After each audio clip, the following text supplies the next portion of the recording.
An introduction to heating and cooling training. Of course, your level of skills as well as certification will ultimately define how much you are able to earn and how far you can advance your career.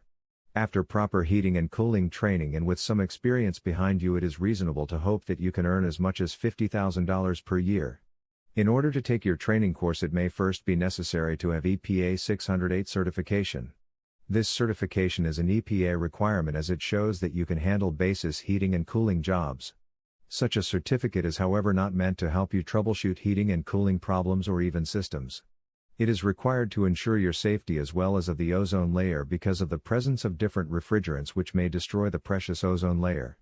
When it comes to the actual training, you will have a number of choices and there are a few tests that will have to be passed. You can obtain your training at vocational technical institutes and it may take you up to 2 years to complete the course. Even after your training, you will still not be totally equipped to handle the wide variety of tasks and duties that are asked of technicians. The training you receive will only help you get your foot into the door, and what you learn from experience can be equally as important as your theoretical knowledge.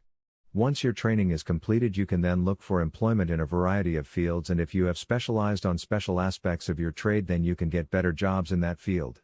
To find out more about HVAC, go to this heating cooling training website, and read about HVAC training. http://www.edcampus.com/program/HVAC 12-month, to help you choose what schedule and education is right for you. Article source, https://ezinearticles.com/expert/John_G_White/521159